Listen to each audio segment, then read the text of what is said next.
And it's true. It's true that in context, their objections weren't that crazy. But I don't think that's the point that Neil was trying to make, and maybe he didn't word it in the best way.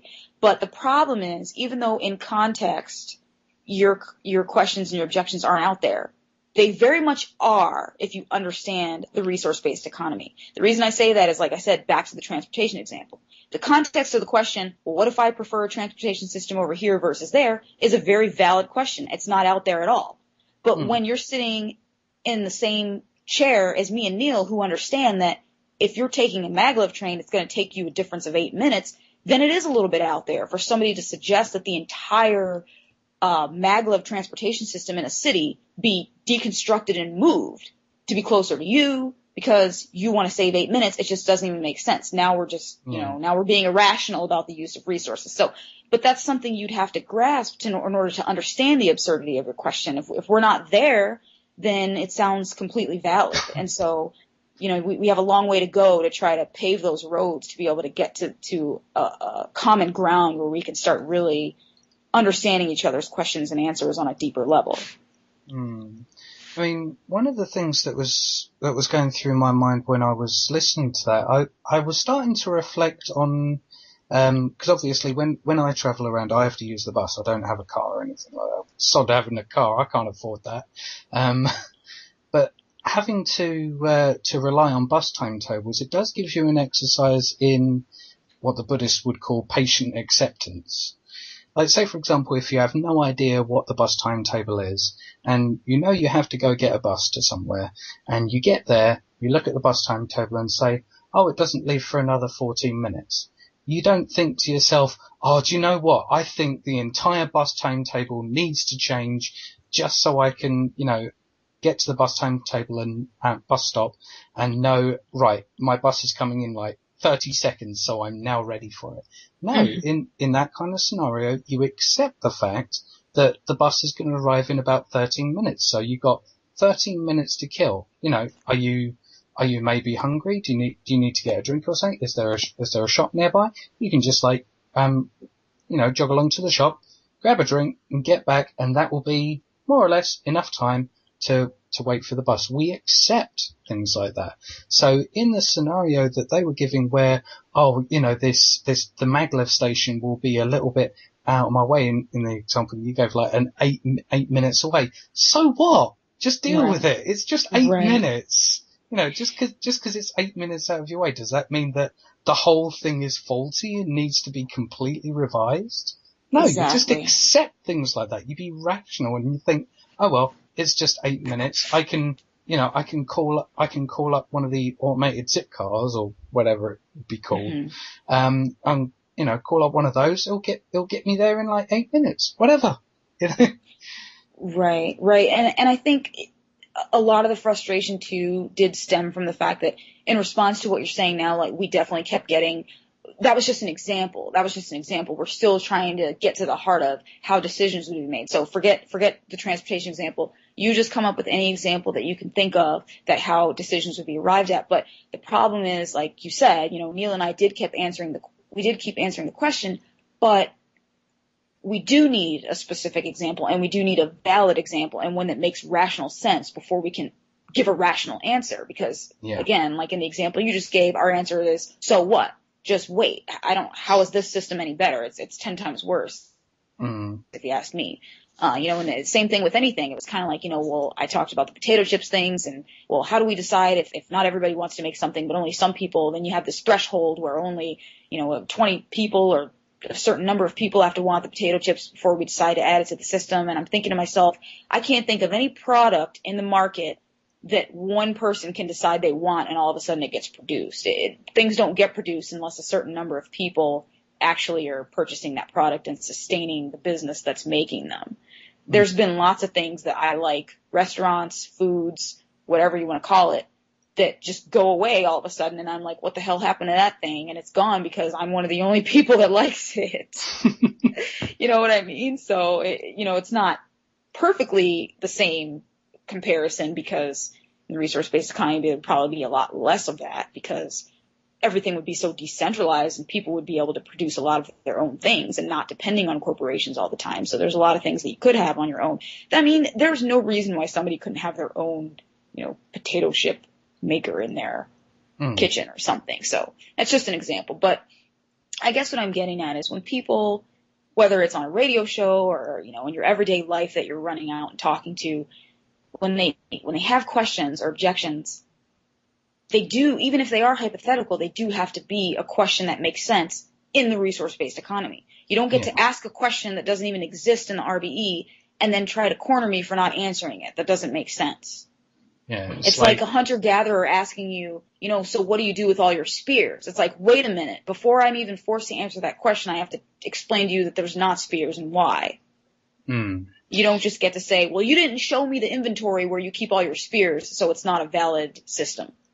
Yeah, and I think a lot of the disagreements about like with the example of the absence of spears, it's a lot of people I've noticed tend to assume that when you probably a better example would be the lack of police or laws in a full-blown, say, resource-based economic model. When we fully transitioned into that, people say, "Oh, you're just going to do away with that sort of thing." It's not about just a complete arbitrary removal of police. It's the removal of the need for police, laws, and prisons. So we create the condition where those aren't needed anymore. Right. I mean, like one of the examples I give is I say, say for example you're walking home and you're almost home, but the weather is really nasty. It's really cold. It's bitter. It's very windy. It might even be snowing. So you've got a really thick, warm coat on, and you feel like relatively warm because you've got this coat on. Now all of a sudden you get home, you walk in, and the air condition, the central heating is on, and it's nice and cozy inside. So as soon as you get in, do you keep that thick coat on? No, you don't. You take it off. Why? Because you don't need it anymore. Because you've moved into a situation and an environment where that kind of protection from the negativities that you were in isn't applicable anymore. And that's the sort of analogy I use when people ask me, "Oh, so you want to abolish laws and things like that?" No, it's about abolishing the need for them. Exactly. So, yeah, because I mean, I find I tend to get on a roll sometimes with making. I tend to probably make analogies half of the time that I'm explaining. You have things. to, because there's no frame of reference for these things. Yeah. It's like your only way to communicate is like a language barrier. Yeah, exactly. So, I mean, have you seen Neanderthal Cousins video? I can't say I have. No. It's called the Mars Project. Oh my God. It's like one of my favorite resource-based economy videos. It's so funny. You have to watch it. All right. Okay. I'll have to take it. It's on YouTube. You can probably just YouTube the Mars Project, but I don't know if it'll come up. But his username's Neanderthal Cousin on YouTube. Right. He's got it up in 3 parts, I think. But the whole thing is just a comedic scenario of one of us traveling back in time and trying to explain to the hunter-gatherer just the current system. It doesn't even get into the RBE, but all of the examples of objections and stuff are the same because there's no frame of reference. Yeah. Yeah. I'll have to look into that. Yeah. So, I mean, would you say that there's any specific situations that you've been in with, like, say, friends or family where you've broached this train of thought, or even if it's just come up and there's been any noteworthy examples of reactions they've had? I mean, would you say there's any? Let me think. I mean, I don't live as close to my family as I used to, so that might be a lot of the reason why I'm not faced with that as much as I would be. But I mean, most of them are actually pretty, I don't want to say acceptant, maybe even supportive of the fact that I'm doing activism for a better world. Like they don't look into the details of it. Like if I think of my older brother, for example, I remember when I first told him about this and I shared a link on my Facebook or something like that, he was kind of just like, wow, this is really something. Holy shoot, this is amazing. I'm reading through all the questions now. I'm on like question 14 or something like that, he said.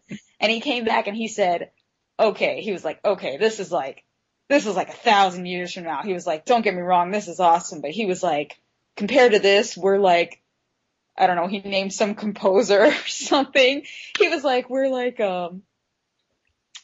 Beethoven in D minor or something like that. I don't remember what he said.